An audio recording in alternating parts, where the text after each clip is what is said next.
Buenos días, mi nombre es Carlos Andrés Tinoco Rivera y junto con mi compañera Sandra Giner Robis abordaremos la ponencia una aproximación epistemológica a los derechos humanos desde la educación.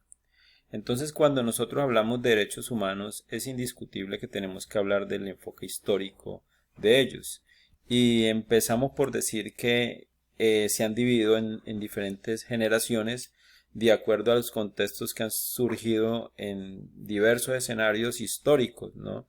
Cuando nosotros hablamos de derechos de primera generación, tenemos que hablar obligatoriamente de la Revolución Francesa y la Declaración de los Derechos del Hombre y el Ciudadano. Ahí se habló de derechos civiles y políticos.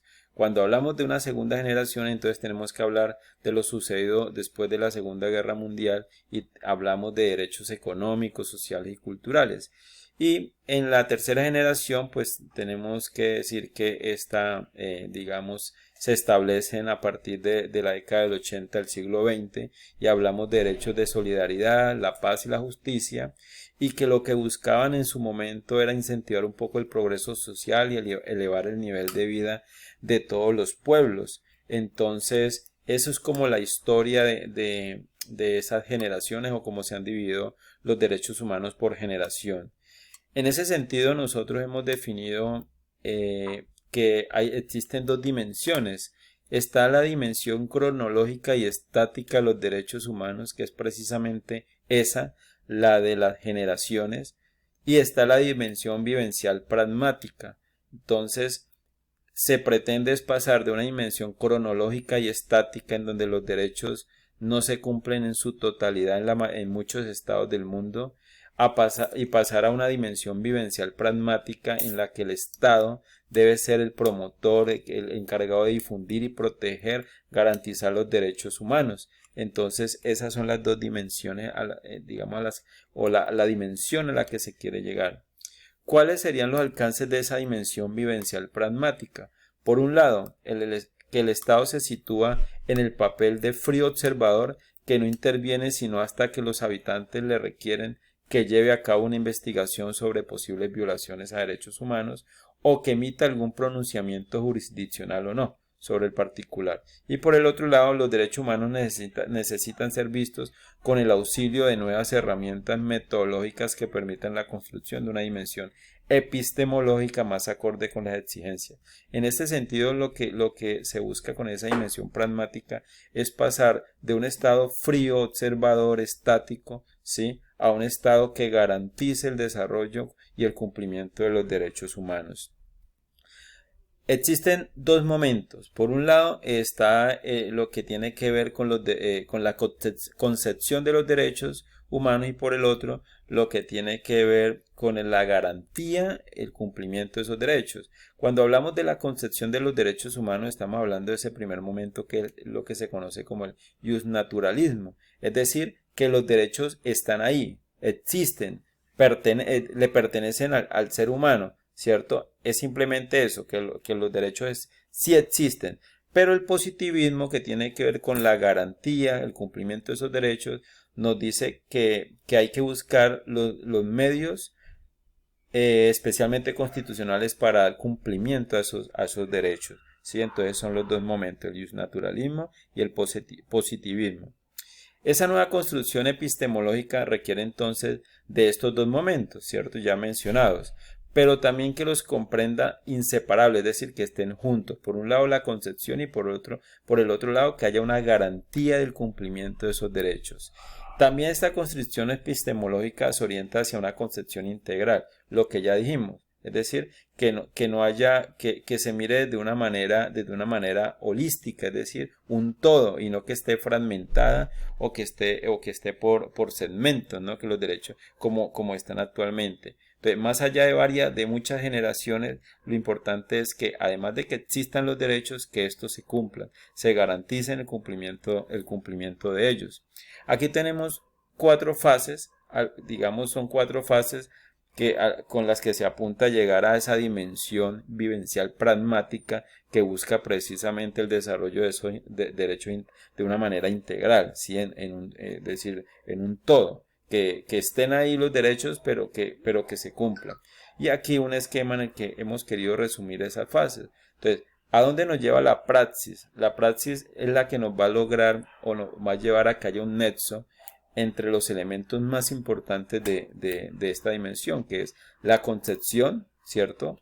La importancia de esos derechos y por último los mecanismos que nos van a llevar al cumplimiento y que el Estado debe buscar la garantía para el cumplimiento de esos derechos. Ahí entonces estaríamos enfocándonos en lo que es la dimensión vivencial pragmática, que es a donde se quiere llegar. Existen entonces para esto hay que hablar de dos tipos de derechos. Por un lado los inmanentes y por el otro lado lo que se conocen como de disfrute condicionado. Los inmanentes son los con los que nosotros nacemos, ¿cierto?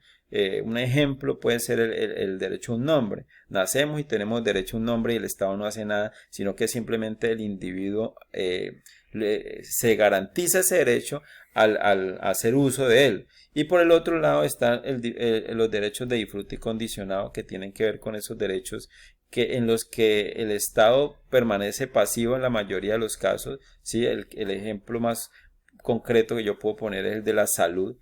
Nosotros siempre tenemos que acudir a una acción de tutela, por ejemplo, para hacer uso de ciertos mecanismos que tiene la salud para atender a los usuarios, ¿cierto? Y por lo general tenemos que hacer uso de esos mecanismos constitucionales para que se nos cumplan los derechos. Entonces, ese es un derecho de disfrute condicionado, ¿cierto? Ahí está la diferencia. Unos son inmanentes y otros de disfrute condicionado. Entonces, en ese sentido, entonces, hay dos escenarios. Un escenario que es el Estado en actitud pasivo-permisiva, que hace poco o nada en relación a la generación de escenarios y procesos a favor de la evolución de los derechos humanos, es decir, permanece así pasivo y es permisivo digamos, con quienes violan o vulneran esos derechos. Y por el otro lado tenemos lo contrario, que es un Estado proactivo, ocupado en generar las condiciones óptimas para que sus habitantes puedan vivir sus derechos humanos de una forma íntegra. Entonces, esas son las dos diferencias. Si buscamos una dimensión vivencial pragmática, tendríamos que hablar de un Estado proactivo, ¿no? Que garantice el cumplimiento de esos derechos. ¿Y cómo se logra eso? Pues hay que diseñar un sistema de justicia, ¿sí? Que haga posible la configuración del ciclo constitucional garantista ya anunciado, es decir, lo que ya hablamos, ¿sí? Que se establezca un sistema de justicia que pueda llevar al cumplimiento efectivo de los derechos, ¿sí? Y que se pueda hacer el disfrute o gozar de esos derechos que nosotros hemos logrado después de tantas luchas. Por último, hay que hablar de unas conclusiones. Está, por un lado, llevar a cabo el ejercicio epistemológico consistente en buscar otras posibilidades y otros caminos en la necesidad de construir la plataforma para lanzar a los derechos humanos hacia su plena realización. La otra conclusión, es necesario un Estado proactivo que sitúe en el centro de sus afanes a los seres humanos, volvemos acá, disculpe, a los seres humanos que sea capaz de llevar a cabo una reforma sustancial que catapulte la evolución de los derechos humanos a su plano más inmediato, es decir, a su vivencia y a su disfrute, no es de que se puedan disfrutar esos derechos. Y por último tenemos una última conclusión, que los derechos humanos conceptualmente difieren de los derechos fundamentales.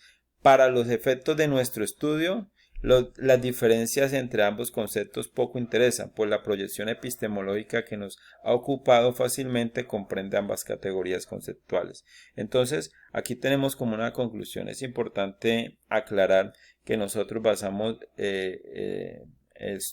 la estructura de la ponencia con un documento, ¿sí? Pero que abordamos otras referencias para poder establecer lo que aquí señalamos, ¿cierto? Entonces quiero terminar diciendo que a eso es que se le apunta. Estamos hablando de una dimensión vivencial pragmática en la que el Estado tiene que ser garante de esos derechos. Sin embargo, y como lo dice al final de uno de los documentos que nosotros consultamos, ¿sí? El reto es ambicioso y necesario, pero también hay que decir que el reto es muy difícil de lograr, entonces hay que ir en la búsqueda del camino para llegar a él. Muchas gracias.